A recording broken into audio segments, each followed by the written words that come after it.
Welcome everyone to episode 6 of America's Voices, where we're bringing Americans together from across the political spectrum. Now more than ever, we need grassroots dialogue to find some common ground, some human connection again. It is an answer to the growing polarization and echo chambers that our country is facing. It is very clear that many of us, depending on the news sources we're watching, are seeing completely different headlines than the other. So it's important that we talk about it and we get to know why things matter and the human story behind the headlines. So I'm Daniella Bloom, your host, and let's get started. So Joel, welcome to the call again. Hey, how are you doing? I'm assuming that means I introduce myself. Yes. My name is Joel Patrick. My political affiliation, I would say that I'm center leaning right. I am a lifelong Democrat, or I was a lifelong Democrat. 2016, I decided to do something different, so I voted Republican for the first time. I would say that I don't feel like I have a political party at this time because I don't consider myself a Republican, even though I voted Republican. So right now, I'm just, I would say just center leaning right. And that's pretty much it. Amazing. We are so glad you're here. Thank David, you. welcome back to the call. Hello. I'm representing, I seem to be the portrayed as the liberal side of the world over here. The resident liberal, the House liberal, yes. Exactly. I consider myself more moderate, but I think we all feel like moderates and we all think we're good drivers. So I think those are kind of the same. The issue driving me these days is really that people lack a sense of nuance and thought and just want to go to the polar sides without taking in some gray area where reality usually lies. So for me, it's nuance and tolerance are the issues that I think are behind a lot of mess right now. I love it. I love it. And we love having you here. Jim. Hi. My name's Jim. I love how Joel introduced himself as center right versus a party. I really appreciate that. I feel the same. I would say I'm center right. There are various things that I don't agree with the Republican Party. I just think right now the Democrat Party is a disaster, it's just doing damage. So I think that's what pushes me more toward the Republican side versus being, let's say, calling myself Republican. So for example, I'm pro-choice. I used to be a teacher. I've taught in the inner city. I'm now a business owner. I live now in Orange County. So, we all have varied personalities and varied backgrounds. So this is a good call. I'm looking forward to it. Yeah. Awesome. So glad to have you here. And Daniel. Yeah, I'm a liberal. Oh, okay. There's no real center for me. It's all liberal. Okay. Wonderful. So civil rights are probably the thing is most important to me. Amazing. Well, this is the perfect call for that. So thank you all for being here. We have a lot to talk about this week. Some of the main headlines were the Equity Act, the triumphs and concerns of whether this act will pass, what this could mean, and seeing the theme of racism and cancel culture added again. This time we see that showing up with the kids not going back to school in LA County, math being questionable as racist, but more concerningly is Dr. Seuss, a children's series that was created by the author, who was very liberal and very for minorities to have a voice. So have we gone too far? So we're gonna get into it, and we're gonna hear about. I would like to share, a lot of these issues with the Equity Act specifically concern me as a parent, and so I want to bring that voice to the table. So who would like to jump in and start somewhere? What about the Equity Act as concerns you regarding being a parent? It's my understanding that specifically with the transgender rights, allowing women who are biologically still male in bathrooms, that could be an open door to an increase in sexual predators, and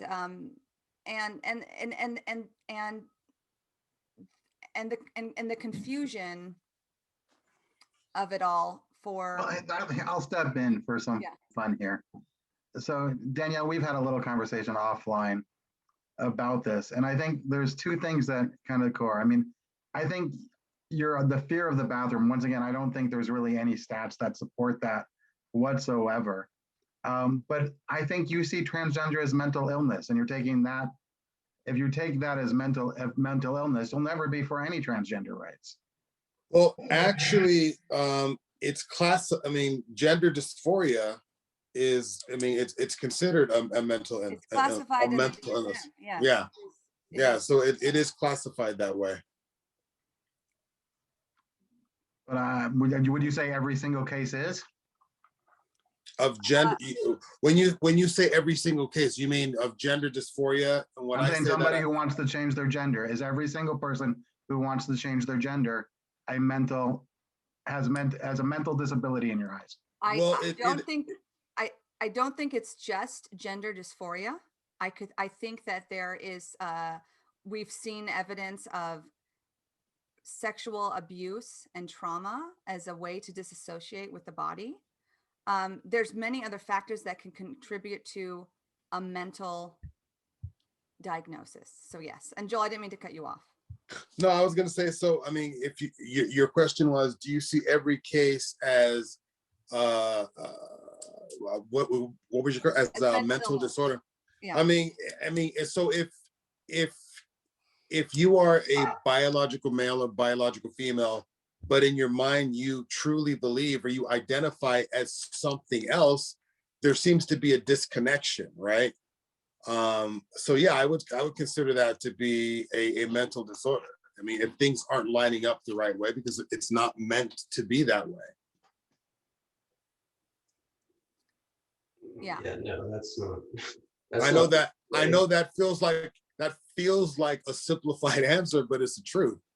What about here? Let's move it one step to gay, because people have the same exact argument for gay rights. Yeah, no. No, I see that. Gay rights is not the same. I know that's different. Yes. I'm sorry, but if you want to go back to biblical and the way it should be, right? One man, one woman, that's marriage. But okay, so yeah, but you're talking about something different. That's a biological male choosing, that made the choice.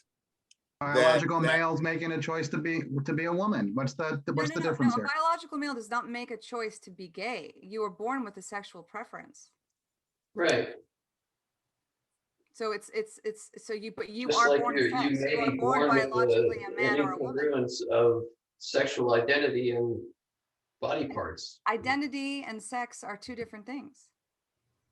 Same exact argument. If, as Daniel just said, what's the difference if it's born in me that I'm gay, and that you're telling me if it's from birth, or if I identify also from birth? I don't look at it. Yeah, I mean, if you're born gay, why can't you born thinking you're a girl? What's the difference? Because I don't look at someone's biological sexual preference as birth as the same way I would look at mental illness of So right, I mean, so are you essentially just to simplify, because they have an incongruence with their biological physical makeup. They're not mentally ill. They're mentally different than everybody else. But I mean, who's to say that you're not mentally ill for? I mean, why is your orientation so let's try a different word. Disorder, mental disorder. Things are disordered. But Joel, but to me, this is the exact same argument for gays. Put a exact negative same connotation on something that doesn't necessarily need to be negative. I see no difference in your argument for against gay marriage and against gay rights. Yeah. You're doing something that you've been told is wrong. It's a disorder. No, it's an illness. no, you don't. There's no. Come on, go through the history of gay rights. It's been centered around that it was wrong in conversion. Okay, so let me ask you this: are there women that are born with penises?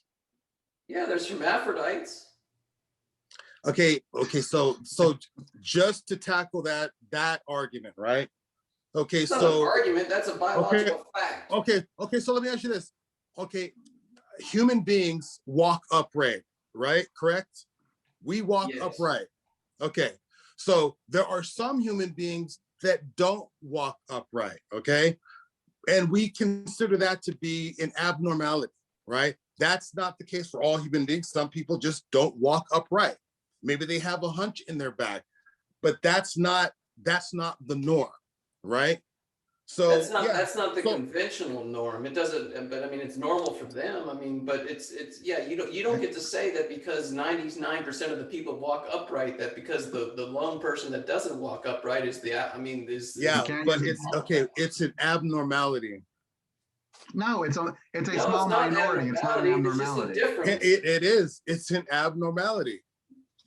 I mean, it's outside of the norm. Yeah, you can say it's a difference. No, but you can't put a negative connotation on it. What is right? An abnormality says is a rather subjective term for it's a very small minority of people that we're talking about. Okay, so it's an outlier. How's that? Okay, fine. I'm not okay with outlier either. Right. Yeah, it's an outlier. It is less common. But once again, if you are under the assumption like intelligence, but I mean, right. But let's just go back. If you're on the assumption that this is an abnormality, mental illness, mental disorder, there's no more conversation about transgender rights. You don't believe in them. You don't believe they have a right to be different. Okay, so first of all, okay, so first of all, but what do you gain by identifying these people with a mental disorder? Okay, so hold on. You said transgender rights, okay? So I've always had a problem with this because people like to say Black rights, gay rights, transgender rights. You don't have to break them down into those kind of categories because there are no Black rights, there are no gay rights, there are no transgender rights. You could be the Constitution for being a covers everybody. You don't have to break people down into categories. But that's not true. You could be fired for being transgender in certain places. That's why you need the rights. That's why they're added. Okay, like so if you were gays. fired for being transgender, all you have to do, you could go to court. No, and you lose. Yeah, no, you protected. No, you wouldn't lose. In this day and age, you would not lose. No, some states you would. Joel, some states you would win. Some states you would lose. That's why it's a national issue. Right now, it's by the states having the control of it. Determined in the courts. You don't need a special right for that. Well, right now you would win. You don't need an equity act. You would not, Joel. You would not win. The states do not have. There is no protection for them, and that's why the Equity Act is coming in to fix that issue and add them because right now they have no rights. It's not that they don't have any rights; they don't have any protection. Right, they don't have protection of the rights. Right. Yes, they have plenty of rights, but you could certainly be fired for it in probably, I'd imagine 30, 40 states. It's a discrimination issue. I mean, the whole gay cake thing. I mean, that's the problem. It's a similar analogy. All right, so Joel, let me take the reverse side of that. And that would say, if there should be protected and you believe that they should have a right to not be fired, what's wrong with the Equity Act? Because that's all it says. That's not all it says. No. That's where it starts. That's where it's adding gender feeling as far as the category. The implications are greater, but that's all the act really. All I'm saying, there's no need for an update. It doesn't need to be updated. So you're okay with them being discriminated where they are right now? No, because they're protected under the law. They're not. You keep saying that, but they're not. If I could prove to you that they're not protected, would you change your mind? Can we just clarify something? Yes, please. The Civil Rights Act was in 1964. Yes, ma'am. Right? Wasn't gay rights after 1964? So wouldn't it be included under the gay rights new protection since 1964? Wouldn't that umbrella cover It's debatable in the courts if it would cover it or not. So nobody knows. It would have to be a forced issue. This would solve it. We keep saying that we don't want the courts to decide stuff. We want to legislate these decisions. It puts it in the legislature, opposed to the courts. But that's my There's the point. Civil Rights Act, there's been the Rehabilitation Act of 1973, and then the ADA of 1991 and 92, and then that was redone in 2000 or something. And that added additional protections for you know, all kinds of people. So yeah, well, I think okay, so let's just agree to disagree on this point. Joel's point was that they already have the rights they need if they were discriminated against, and you guys are saying that they don't. The LGBT does, but maybe not transgender. I think the other issue with this, books like When Harry Became Sally and all the research that Abigail Schreier did on the fact that a lot of these children questioning their gender identity comes a lot from peer pressure, depression. There's a whole slew of reasons why there's a lot of gender confusion today. Not to mention that testosterone is 20% less in boys today than that was 100 years ago, as well as hormones with women too, with the synthetic hormones. The fact that these books are now banned, the fact that there is no access to this information, it's all together. The fact that me as a parent, if my daughter came home and said, my friends are thinking that they're boys, I think I'm a boy too, and if you don't believe me, I can go without your consent and get hormones that will permanently affect how my body develops. It seems like it's a Pandora's box. It doesn't just seem about equity, and that it's like a trifecta of all this.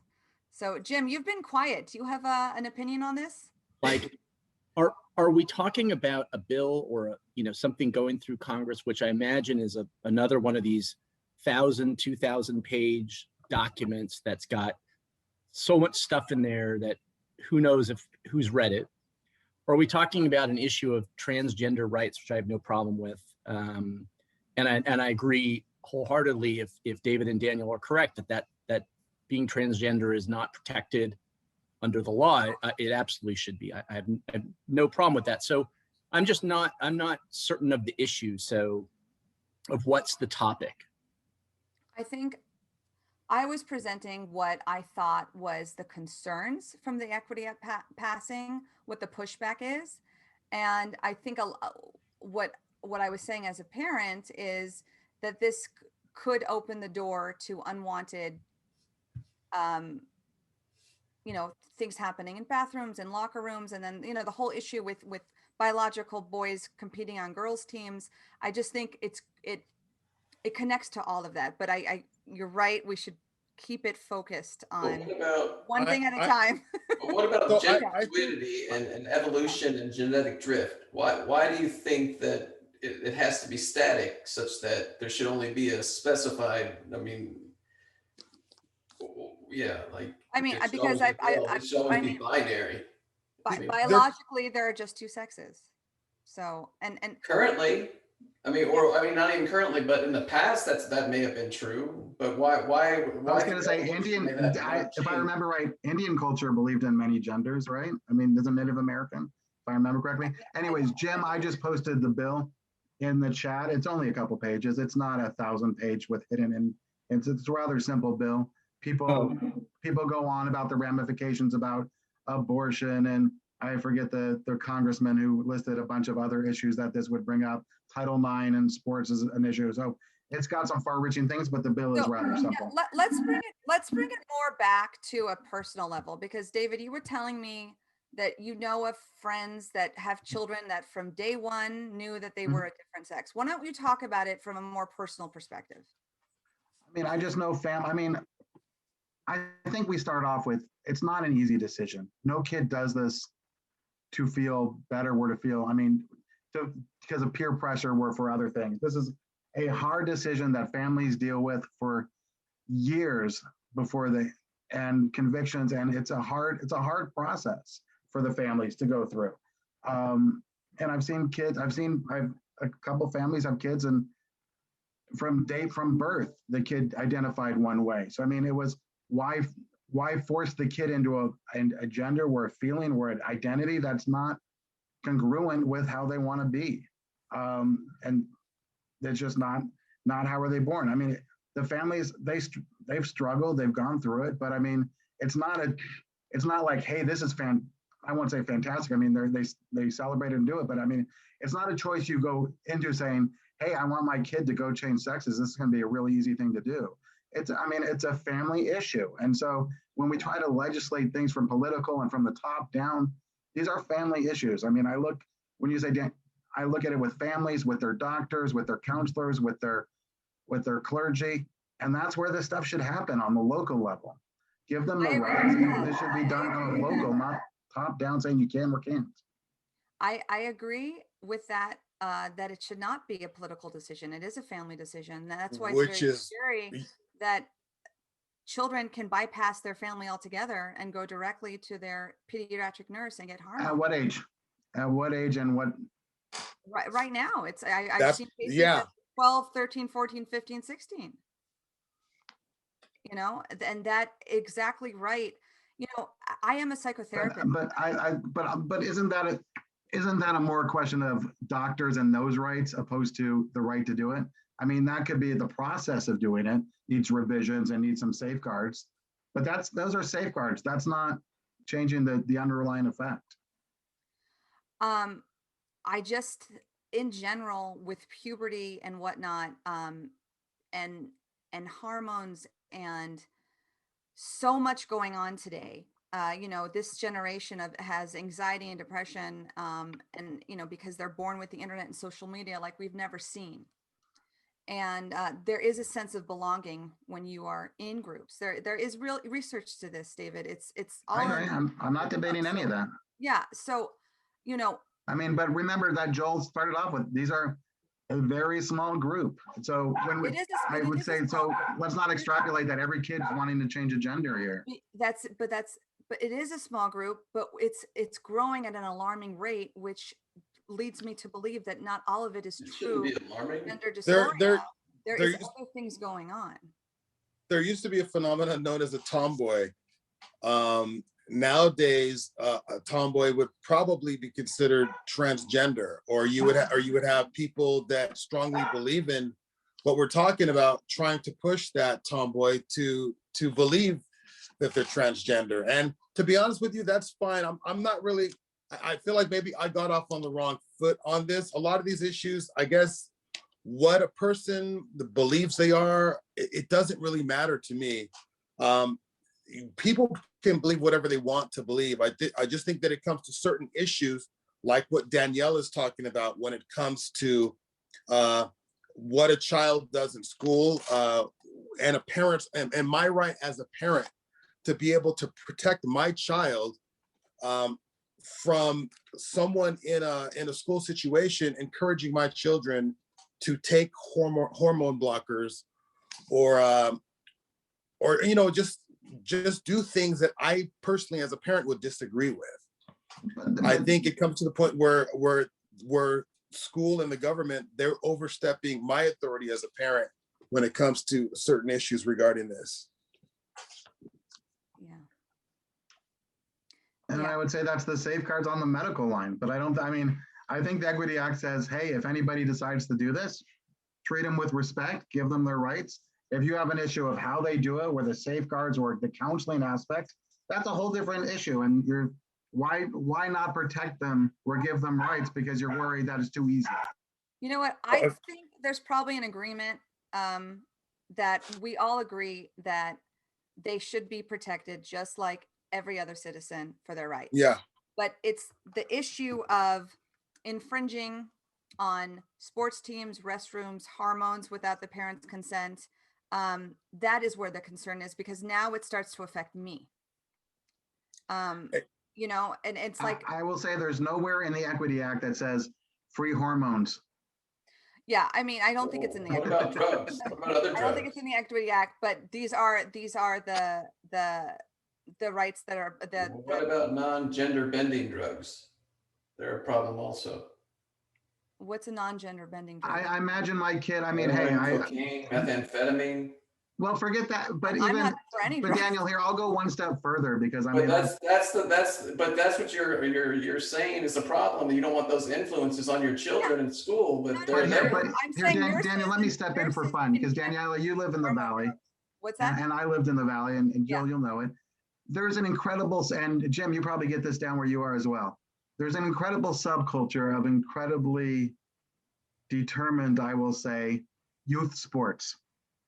And I could tell you kids in the teenage years, 11 to 15, who are all taking growth hormones to be stronger, better for their clubs, for their club teams. That peer pressure. To me, I assume which should be just as outraged for growth hormones and other sports related.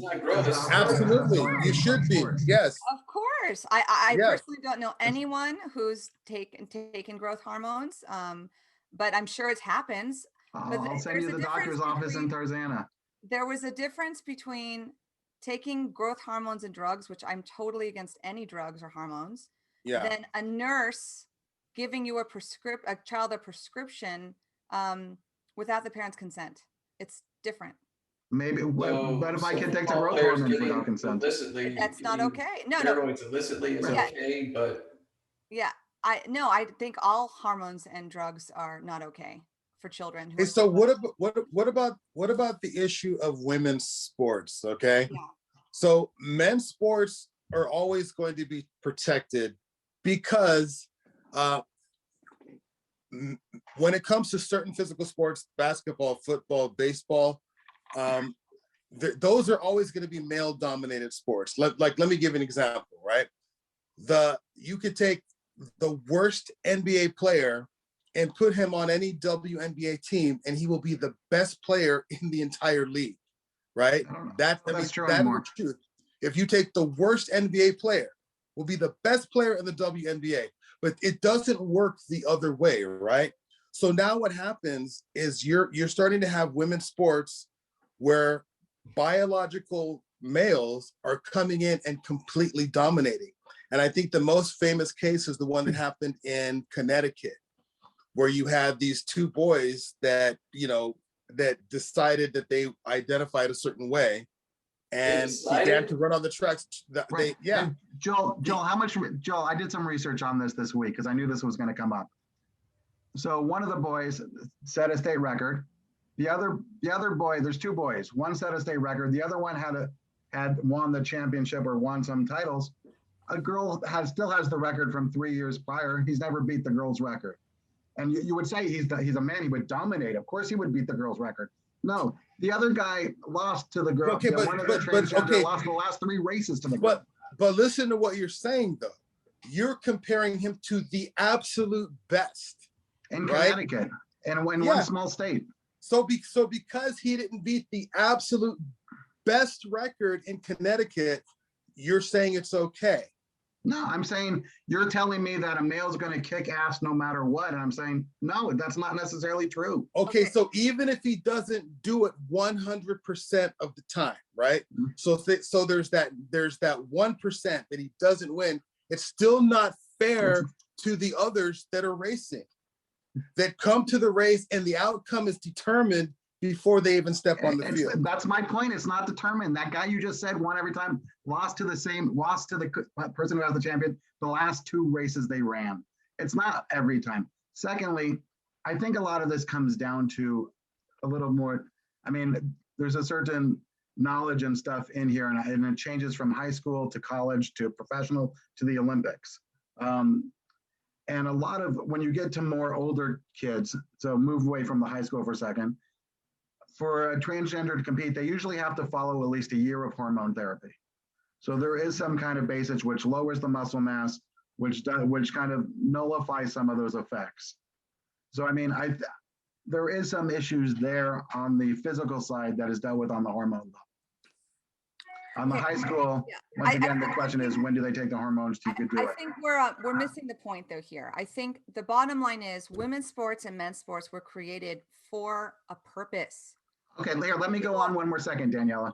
Let me take that point. What is the goal of high school sports? Is it to create a national winner or a single champion, or is it for everybody to get included, feel part of a team, feel the joy of competing and doing that? I think there's a greater sense for everybody to participate than worry about the one top person. We'll be fine. But there are classes and distinctions, and they exist for a reason. Mm-hmm. There are classes and distinctions, and they exist for a reason.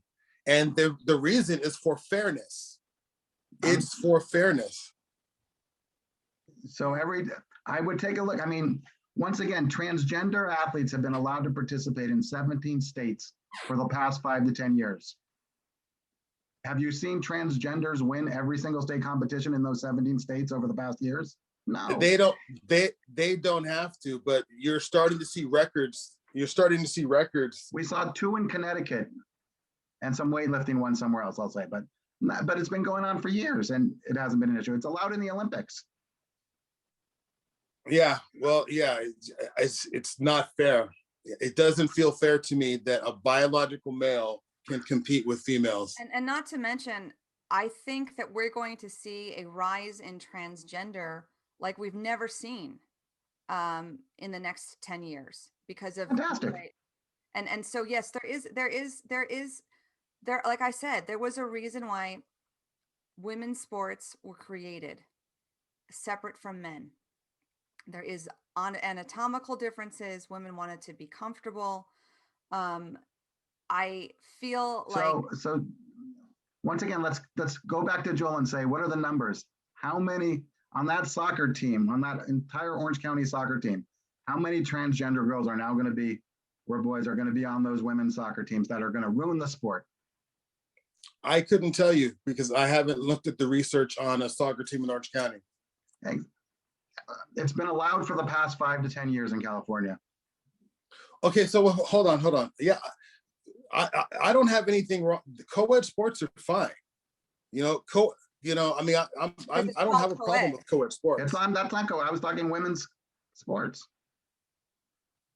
I'm saying the issue's been around for years. 17 states have been fine with it, but now it's going to ruin the world because it's part of the Equity Act. It's just a game. You're being played that this is going to be a horrible death knell when it's already been happening. And it's usually been dealt with on those sport leagues that allow it, and they have their rules to make it fair for people. Why is it a problem if the transgender population goes from 0.1% to 4%? I mean, who's to say that it shouldn't be at 9%? I mean, this is more towards Daniella. I mean, because again, about a rise in transgenderism. I believe that, and the research shows that it's not true gender dysphoria. Many times when these men and women get these elective surgeries, that they are no less happier. In fact, it can make things worse. And, again, but those are personal choices. I mean, people make bad choices with drugs. I am all for personal choices when you're an adult. When you're 18 and you want to do you want to be however you want to be in this world. But when you are a child and it affects other children, other opportunities, I'm not as comfortable with it, and I take very seriously that this is not easy for anyone. There's no walk in the park for anyone on this journey. But I think that's, I'm finding myself more and more as a libertarian, like do you, but don't let your desires infringe on and make my world compensated, and that's what I feel is happening. So like the 3 key takeaways, that I'm reading now is that the Equity Act would empower the federal government to impose civil and criminal punishments on citizens who dissent from the SOGI ideology. I'm not quite sure what that is. Medicine would be polarized by forcing doctors nationwide to treat gender dysphoria. SOGI is a sexual orientation and gender identity. SOGI. Thank you so much for that. Sure. medicine would be polarized by forcing doctors nationwide to treat gender dysphoria according to recommendations by transgender activists. Again, not the families necessarily. Polarization of medicine will increase pressure on parents. Daniela, what are you reciting from? What are you reading from? This article from heritage.org. Fair, right. That's a fair basis. Polarization of medicine will increase pressure on parents to permit hormone and surgery experiments on their children to address gender dysphoria. And I think true gender dysphoria is there is definitely consistent symptoms of that are trackable. That's why it's in the DSM, the Diagnostics and Statistics Manual. A lot of other confusion. So I'm shocked the Heritage organization is against it, right? Well, it's making 3 points about how it's really not so much for equity as it's led to believe. So, well, this is why we're talking about it. You know, we have different views. I think we all agree, though, that everyone should be protected to be who they are. But in terms of where it gets gray is when it affects sports teams, when it affects hormones and children and parents wanting the children to get the help they need without it bypassing them. That's the gray area. That's where we're at. And it doesn't help that Amazon and Joe Rogan was protested against to have another point of view on this subject. When voices are silent, who are professionals in these fields, it doesn't help. I mean, would you agree with that, David? How do you feel about the fact that Amazon pulled When Harry Became Sally and all the research by Abigail Schreier? I'm not familiar, but once again, I'll say censoring and belittling happens on both sides. I mean, I take a look at, I forget the human resource person that Biden put up, who's transgender, was put on, was basically attacked from Rand Paul on that, opposed to the merit of her ability to take the job. So, I mean, I think the attack comes on both sides. On both sides. I'm not talking about that. I'm talking about Amazon and Target pulling books of researched professionals on these subjects. I will take a look. I would take a look at who the researchers are. Calling someone a name, which I'm not for either. I will take a look at the books. Well, they're arguing about, they talk about what gender dysphoria really is and the research on following, you know, Abigail Schreier, I think, followed a group of preteen girls and she would find similarities in the groups that, like, you know, when these groups of girls would hang out with each other and one thought that they were transgender, pretty soon another one did. And it was something that they did more of for a sense of belonging. I don't want to do the book an injustice because she takes this very seriously. She is a professional and has tons of research to support this. The fact that these books are pooled is interesting to me because, well, it's more than interesting. It's not okay. What usually when you want to pool a completely different point of view, it means you're afraid of something, right? It should be freedom of speech. We should all, you know, you don't agree, you don't have to buy the book or support it and say, yeah, that's what they think. That's not what I think. The fact that we are not even allowed to have this discussion, that literally When Harry Became Sally, you cannot find it anywhere on Amazon. If you purchased it on Kindle or Amazon before, it's just deleted from your app. That's scary to me. That's scary. So, I mean, again, we should be able to have a healthy debate and get all the information and make an informed choice for ourselves and our families. I mean, what about like whatever Hitler's book was called? I mean, that's available on Amazon, Mein Kampf. It's there. No problem.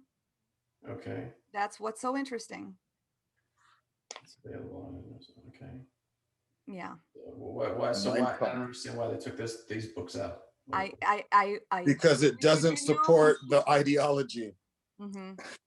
It doesn't support the social justice ideology. It's a threat to the narrative. And you know, I think they pulled it based on the fact that they thought it was hate speech. Once again, I'll look into it, but that was the quick run that. But but what? I'm not saying it was right or wrong. I'm just saying that was their. Yeah. But yet, Mein Kampf was available, and so many. So what is hate speech? If so, Mein Kampf isn't hate speech, you know?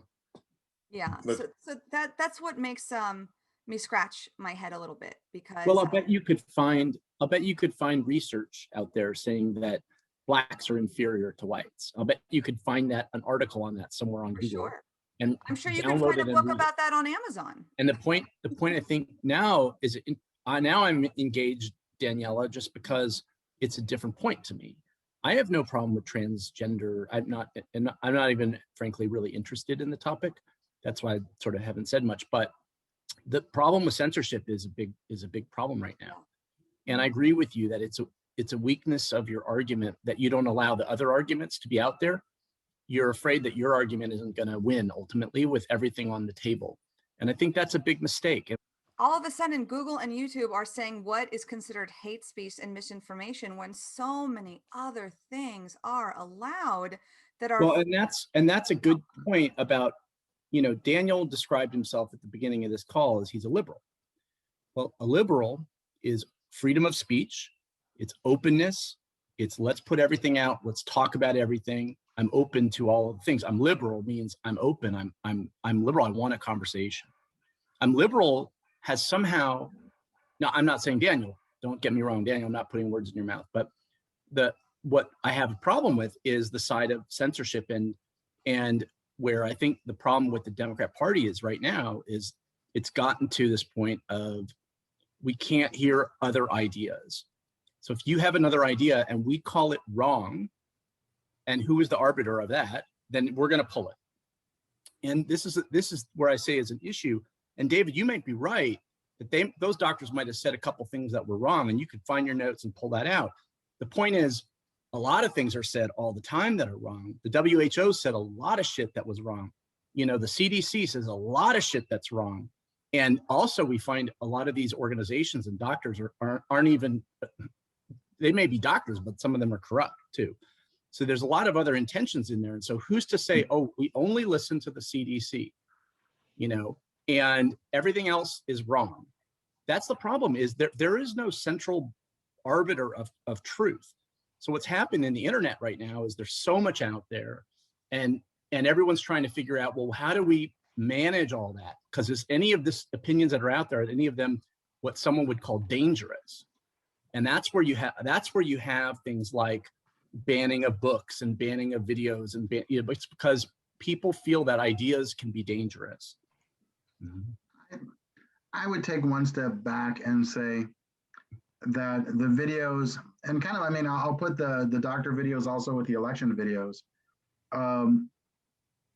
that these are done in moments of crisis. And I guess that's where, obviously where the issues get tested the most. And the question is, and Joel, you'll argue this, but where damage can be done. If people take these drugs, is more damage, is it out there? Is this being sent by somebody else saying, hey, don't take this seriously, so more people will die? So I think there were competing images on that. Once again, I'm fine saying they shouldn't have been censored. I'm fine with them for being flagged of, hey, this is what's wrong with this, where here's the statistical thing, where here's the other approach. I'm all for the two sides, which I want to segue this into just because it's getting late and I want to talk about it for 2 seconds, which is the Dr. Seuss issue. Because once again, I could hear all you have to do is look at the internet and you'll see cancel culture, Seuss, gone, all the great headlines.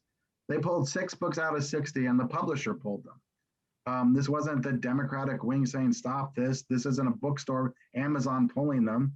This is Dr. Seuss's enterprise saying, we've looked at these books, we've talked to people. Why were they pulled? Why were they pulled? They've had these discussions for years. They have been issues, and they figured this was the time that, hey, Really? we looked in. That's not why they pulled them. Yeah. They pulled 6 books because they had racist images. Yeah. So should we pull Smurfs because Gargamel looked like an old Jewish man? Should we stop Disney because Walt Disney himself was a racist? Well, Daniel, that's great though. Let's look at Disney. Disney, go try to find Song of the South right now. I'll be happy to show me how many times it plays on Disney Plus. Yeah, no, but where does it end? I know but I'm saying they're policing themselves. It always ends somewhere. That's where. Right, but I'm saying if Whenever they somebody pose says, themselves, "Where they're does not it being end?" canceled. They're it's controlling their narrative. They're well, controlling no, their legacy. I think they're kowtowing to a few Of course you do. loud people. I don't think most Yeah. I mean, Joel, would you, when you were reading these Dr. Seuss books, were you scarred as a African American? Are you kidding me? Were you Yeah. concerned at how you were portrayed in these books? Hold I mean, on, I would bet you haven't even read the books in question. The only thing I ever thought about Dr. Seuss was that the characters were ugly looking, but I never saw them as being racist or anything like that. I thought they were creepy characters. That was it. But I never associated them. I never associated Dr. Seuss with anything that had to do with race. mm-hmm. You know, and I think that the fact that you don't know Dr. Seuss then. The fact that they pulled the books, it's not because, I mean, yeah, they were policing themselves, but what happens is you get small groups of people that make a lot of noise and they feel like we need to do something about this. And so they decide that they want to handle that. And personally, I would rather have the books out there. I don't think that we should be afraid of a cartoon. Well, let me put it this way. 3 years ago, the Seuss, they were going to do a big mural of one of the books. Man, and it's really surprising that I'm taking the liberal position, and I'm supposed to be the person. Conservatives have the more liberal position on censorship than liberals do. No, and this is there's a difference between curation and cancellation. I heard that line today, and I think that's a brilliant line of people going, hey, if you take a look at Dr. Seuss, you'll see unbelievable racist cartoons he did during the war depicting the Japanese. I mean, there's no doubt that was the goal. That was the part of the internment camp propagation. Well, have you ever seen Looney Tunes? Looney Tunes and their depictions of Native Americans and African Americans? 100%. They probably don't. And get played much honestly, I love those cartoons. I love Looney Tunes, and I don't want to see them censored. Mm-hmm. I really don't. And yeah, though, to me, it's funny. I mean, it's humor. But I also look at it, hey, I mean, Dr. Seuss changed his own book 20 years ago in that one. I mean, he moved Chinaman to he changed his own text because he knew it was racist. So, I mean, he also went through and changed his own books. Why didn't he keep his books the same when he? I guess, because to Joel's point. Okay, okay, so that's different though. So you could essentially say he made an edit to his book. Mm-hmm. Because he wanted to change something. That's different than pulling a book altogether. They're just not publishing it. It's their power. It's their book. But Joel, I mean, but David, I'm taking the conservative side of business has a right to do what it wants to do. No, but that's just it. Why are they doing it now? And they're doing it now because because it's been in discussion for years. They don't need your validation or input. No, but it's amazing how a small group of people speaks for saying they speak for the majority of people, making things an issue when there's not, and a business kowtowing to them. This is going to get worse. And hopefully, again, it seems I think it's great. They met with educators, they met with students, they had great discussions. This has been an issue for years with Dr. Seuss. I'll tell you what, guys. I used to be an English teacher. I was a junior high and high school English teacher. And I taught Huck Finn and Tom Sawyer and all that. And I remember all those debates too about Huck Finn should be pulled from the shelves because it says the N-word. And I always felt like that was a historical book. And then there was another debate. Let's change the N-word in the book to something else. Let's make let's make him say you moron or so, I don't know what, you black guy or something. And you read it and you're reading Mark Twain and you're just struggling with. It's so distracting, it's like, how do we understand this time period of the 19th century without the language used in the 19th century? And I also understand, and I agree that there might be communities that say, you know what, just even hearing that word, it's hurtful and we choose not to have it. And I get it. And I think that's a school board decision and I'm cool with that. That's a local fine decision. I think I always err on the side of I'd rather have it out there, like Passion of the Christ and the Mel Gibson movie that depicted Jews very poorly. Yeah, here's a question for you. And I'm okay with that being a movie that's out there. I wouldn't say that whoever made that, let's say Paramount or I don't know who, should pull that because I'm offended because it depicts Jews in a bad light. I didn't like it for that reason, and I won't go buy the video, but I won't go and protest about that. Jim, but one of the big distinctions is those books are for, as you said, in class or junior high.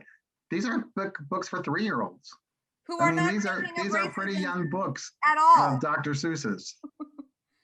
Yeah. I mean, it's going to a rather young, undiscriminate mind. I guess I don't disagree with you, David. In some way, I would say I would go back to a local decision. Like if the school board and the parents talk about it and they say, we don't like this character in Dr. Seuss, choose a different book. I'm totally cool with that. Right. I just don't like banning stuff, I agree. And I think that's a big critical point that everybody kind of jumps on. These books weren't banned from schools, from books, from families. The publisher decided, hey, these are offensive. We don't want our image.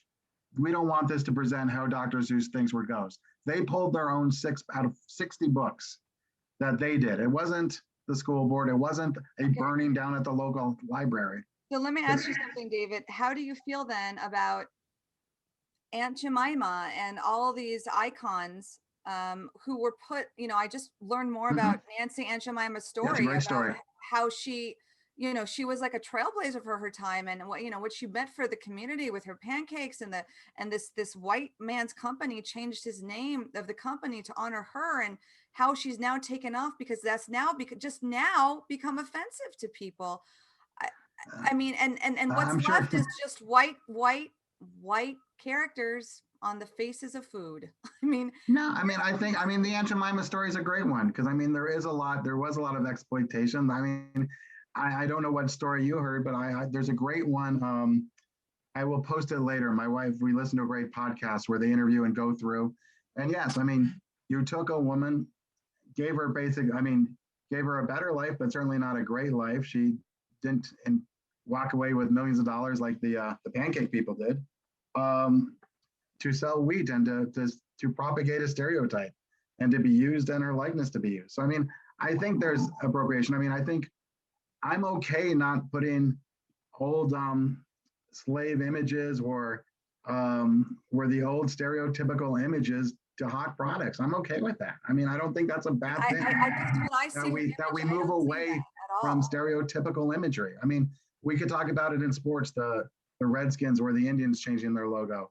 I always think there's a great image that I'll post also of what if there was a team in New York out of Brooklyn called the Hymies, I'm sure we'd be pretty offended and fight and say, hey, it's time for that to go. I look going, if the group who's offended is offended, has a right to be offended, Well, it's interesting. I think if anyone should speak, Joel's a black guy. If anyone should be speaking about an offense about Aunt Jemima, it should be Joel. With all due respect, David, you might have an opinion, I might have an opinion, but we're not really directly affected by that. Yeah, in my opinion, it's ridiculous. If you don't want to have the old slave image on there, which I'm not offended by, that's fine. They updated her hairdo. They've updated the hairdo 2 or 3 times, right? But to me, what's most offensive is now just taking her image off altogether. So now we're just going to erase her. To me, leave the image up there. If you don't want the slave image, I understand that. I'm totally okay with that. But now you just want to, as far as to erase her, yeah, to me that's worse. So yeah, I don't have a problem with Aunt Jemima or the image. Yeah, and it's the same with the statues and stuff like that. And Daniella made the point of like, where does it end? And Daniel kind of said it ends where it ends. But like, I think the point about even statues being pulled down, Robert E. Lee has to be pulled down, but does that lead to Thomas Jefferson being pulled down ultimately, who was a slave owner? And does that lead to changing all the avenues in the country from Jefferson Boulevard or Jefferson High School or all these other things now need to be? It's already happening in San Francisco. They're trying to change. Yeah, it's great. And here's another thing you have to realize. If you take the statue down, you're going to replace it with something. So what are you replacing that statue Joel Patrick, with? statue of Joel Patrick. Something wonderful. Yeah. You get Like Karl Marx? Is that who we put up there? Why do we need statues? Why does the statue that comes down or a monument that comes down have to replace another one? Because that's what happens. Well, no, but it'll be great to bring somebody who led us in science and math. There's plenty of great people to celebrate. But that's actually a good question. Why do we need statues? And I think that's part. But I think part of the answer to that question is we want to understand and value our history.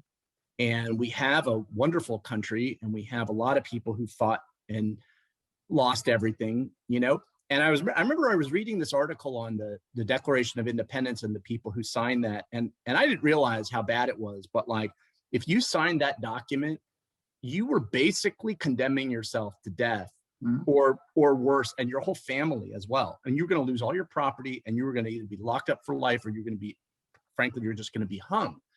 And it's like, you think about that. We have a tough time, you know, not buying a Disney movie or not buying a book or not using Amazon. You know, we have a tough time making these little silly decisions in our lives. These guys put everything on the line, and their families did too, to you know, for this country. And I think it's, so you honor someone that's done that. And in doing that, you say, oh, who's that statue of? And you have a conversation about the history of, and honor the history of the country. And you can say there's some good and bad. Everybody knows Thomas Jefferson, at the time, slavery was illegal, and he had slaves, and we don't think that was a good idea. And that was part of what everybody, I'm not saying everybody did it like in a good way, I don't mean that, but I mean to say like that's you know, and so we value the person, you know. Right, and I will say, I mean, if you take a look at a majority of the monuments that were being questioned, take a look at when they were put up and why they were put up. I mean, I think, Jim, you bring that good point of why do we need statues? And if you really look at a great number of those that were put in the South was for Jim Crow and to put a position of white superiority. They put a big guy in front of the Confederate in the 1930s, in front of the courthouses, in front of the public square to send a message. Those weren't a celebration, they were messaging statements. And I mean, it goes back to why the statues were put up. Hell yeah, let's take a look at why they were put up so we know why we're taking them down. And that's a good debate. And that's why people went to, what was it, Charleston or something. That's why they went there, to have that debate. And then that whole thing was hijacked by, you know, radicals on whatever side, who started the fighting and rioting and all this other stuff. But the point is, you make a valid point. And frankly, if you and I were debating this, I would say stipulate it. I would agree with you on that. I just don't think it should extend to every statue and all the other historical people in the country. And like Daniella was saying, in San Francisco, they're removing all this stuff. They removed like Saint whoever, I forgot the guy that's on the what's that hill in San Francisco? I've been there a million times. It's like a light tower, and there's a saint on it, you know, and they pulled his statue down. Who knows? I don't even know why. Well, what I want to say to this conversation, and it's a great debate, but sometimes we have to see we can only see how far we've gone by looking at our past. And taking that example of the statue initially being there for Jim Crow and things that us as Americans would not stand for today. And right now, that same square has Black businesses, white businesses. We've come so far from there. And the most trailblazing visionaries of our times were not perfect human beings. I mean, Albert Einstein, you know, we're still benefiting from his scientific discoveries. He had a very questionable personal life. God bless Reverend Martin Luther King, who I wish he was here now. But I mean, Joel, correct me if I'm wrong, but he didn't have the greatest history with the ladies. Yeah, you know? That's true. And Walt Disney, you know, Disneyland is the happiest place on earth for all races and backgrounds to come together. He was an racist and anti-Semite. Like, sometimes taking someone for what they've achieved and brought to this world and then defining them by their flaws does not help us move forward, does not help us celebrate what we are all now so much more in alignment with together than we ever have been before. Beautiful. Thank you. Thank you for coming to my TED Talk. Daniella for president. Wow, that was great. Yeah. Here's in San Francisco, don't get me wrong, I think there's some that are kooky crazy, but I did see some kid, and I get the argument. If we take our founders, you know, who had slaves, and let's take Jefferson or Washington, it doesn't really matter which one. To put that on a name of a school is different than putting it on the name of a bridge or on the name of a building. And I look saying, hey, if I'm a kid at a school and it's got a name and that's my ideal and I want to be proud of that name, I look at that going, hey, I'm okay changing that. I have no problem with the Thomas Jefferson Bridge. I have no problem with doing other ways to celebrate it. But as a kid who struggles with identification, I think it can be a challenge. I think it's a fair challenge to have that debate. Joel, Okay. what do you think? Joel, Joel, if you were going to the Washington High School or the Jefferson High School, would you feel upset about the name? No, because those names have become synonymous with Black culture. You know, I know that I'm going to find the names of those streets and those schools in any Black neighborhood. I don't have a problem with that. And I have a problem with renaming things. For instance, in the San Fernando Valley, is it Sepulveda Boulevard runs all the way through the valley, right? And that's the part of the history of this valley. There's a lot of history there. If suddenly you told me that you were going to change it to Martin Luther King Boulevard, I would be pissed, because to me, that's erasing all the history that the street held previously. And maybe that's getting off the subject slightly, but you know, I get that people want to change things. They want to update things. They want things to be equal, but you know, to what expense are we doing that? Joel's opinion is obviously wrong because he's freezing. Joel, can you hear us? It's been canceled by Zoom. Yeah. No. Is anyone there? It's Big Brother. It's Big Brother. Wow, We lost you after Sepulveda Boulevard. Yeah, you have to repeat the last 30 seconds of what you said. Oh, no. Are you still there? Hello? Yes, Yeah, I said you were canceled by Yeah, Zoom. I was like, yeah. I said Big oh Brother. man, like what? Yeah. Oh man, Zoom is racist. You should have gone for switching the school names. You should have supported the school name change. See what happens? Yeah, I know. I didn't say the right thing. No, I guess the black guy got canned by Zoom. What's up with that? Oh my God. that was crazy. I got canceled. Yeah, no. I guess the last thing I was saying was, you know, so if one day I found out that they were changing the name of Sepulveda Boulevard to Martin Luther King Boulevard, I would be pissed off, because the street has a lot of history there. And, you know, and I have memories there as a kid. So I just wouldn't want to see it changed to make one group of people happy. You know, I'm just not in favor of erasing history, and I'll just leave it at that. Yeah. Okay. Well, this was a very deep and full discussion.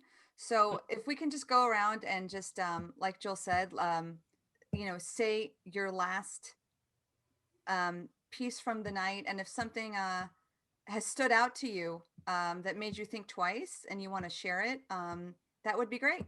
This is how we know that our conversations are mattering to each other.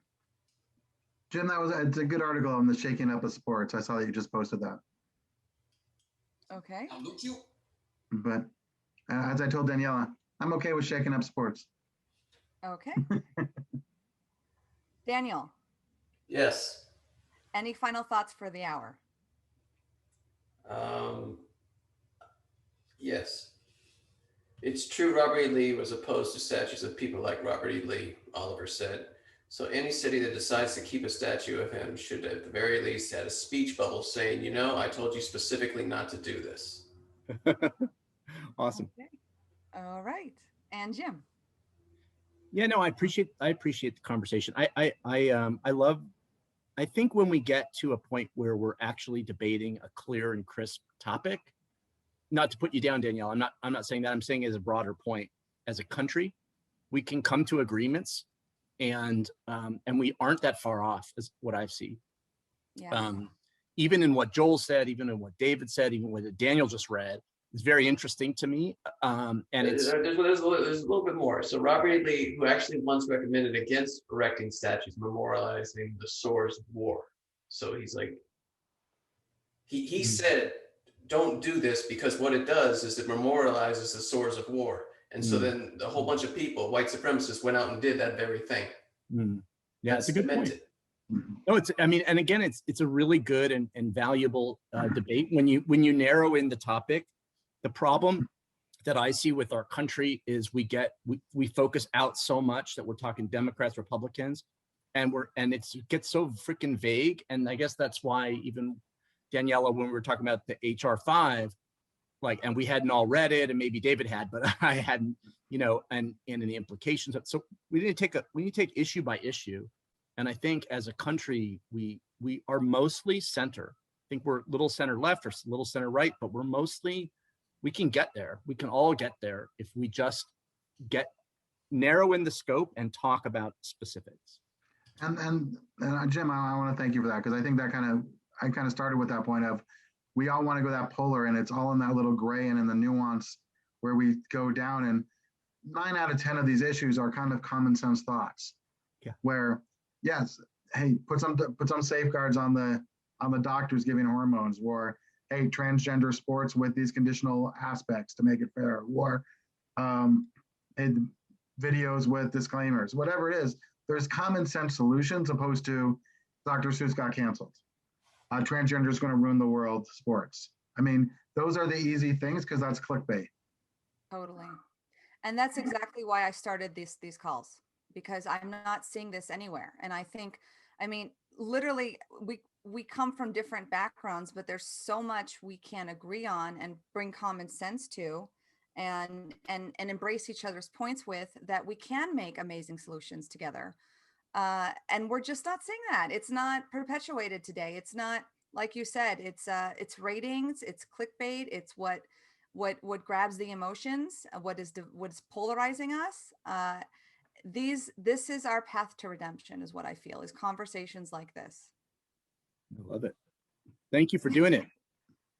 You're welcome. We hope you all come back. Have a fantastic week. Please join the new Facebook group, America's Voices.